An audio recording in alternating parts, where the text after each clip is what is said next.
Well, g'day everybody. I know you're all excited about Boston in just over a week's time. Just thought I'd send out this quick video just to fill you in on a little bit of a backstory as to how this event has sort of come about, and maybe explain or answer some of the questions that you might have about how is it that we're a heap of us now, in fact this year more than 30, the biggest contingent ever of Aussies, bookkeepers, accountants and consultants, heading overseas, getting our nerd on, as Deborah Anderson would say, and maybe having a nerdcation, a few days R&R either side of the event. First of all, I'd like to just congratulate you for making the decision to attend Accountex this year in Boston. You know, it is a big deal to actually get on the plane, leave your business, your family in some cases, and actually come to another country to learn more about where our industry is heading. Hopefully, you know, enable you to take it to another level with your business. And you know, it was something that Jacinta and I were actually fortunate enough to stumble across back in 2011. And you know, it was that time when cloud accounting was just starting. You know, having grown up in the desktop world, you know, it was disruptive. And I know that term can be overused a fair bit, but it was confusing. We didn't know where the industry was heading. We didn't know what relevance we perhaps have in it in the future. So I wanted to look further afield. And in 2010, we went to the US actually for a family holiday. First time overseas, never had been overseas ever. So we took the whole family to the US.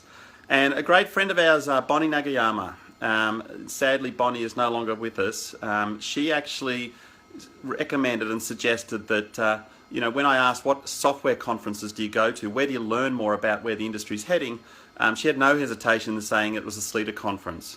Doug and Cheryl Sleater have put on an event for their members and also the broader consulting and accounting and bookkeeping community to get across solutions.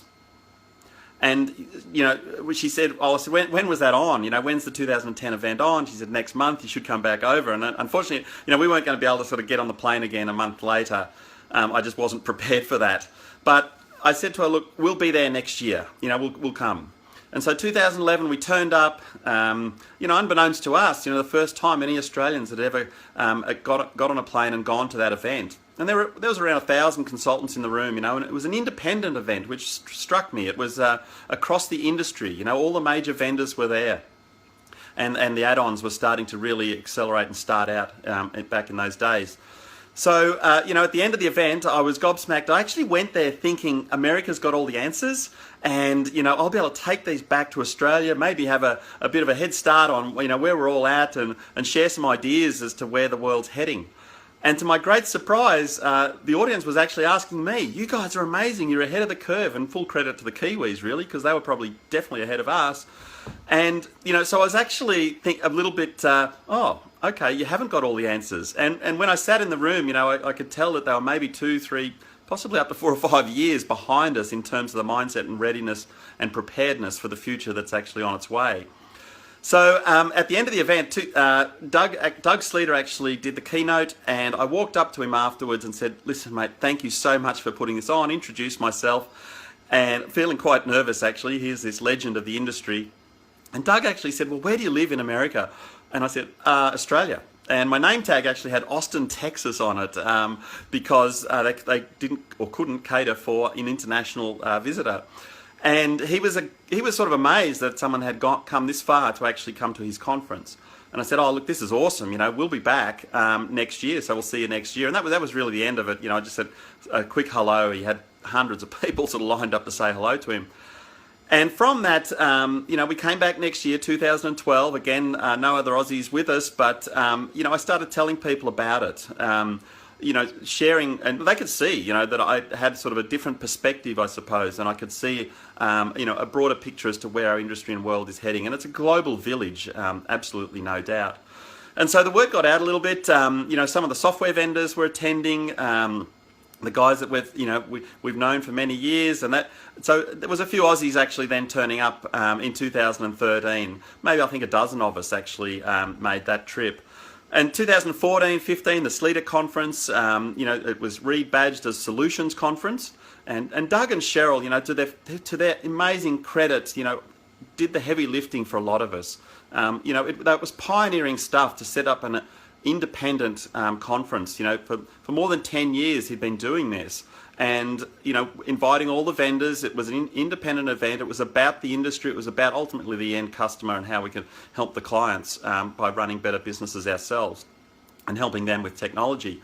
So then, some of you guys, Di, Lucas, Julie, Tom, Karen, Swabrick, Mel Power, you guys then started to come along too. And, how much fun were we having? Wayne was there as well, David New, Matt Paff, all these guys that now, we've continued to sort of pioneer what we're all doing in this country. And we created a bit of a presence, the Australians got known at these events, hopefully respectfully, but we were known as having a lot of fun, be very open. They could hear us coming, and they do like the accent over there as well, so they're quite fascinated by that.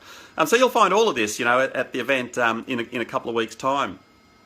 And then the brand, Doug actually sold the business in 2016, so it was rebadged as AccountexUSA, and Accountex Diversified Communications is the organisation that owns the Accountex brand, and that's operated in the US and UK as the Accountex banner. And so that's what we've got now in Boston, in a week's time, or just over 10 days, we're making the trek. So I just wanted to say, come along with an open mind, bring a smile, and also, come with a bit of a game plan as to what you want to get out of the event.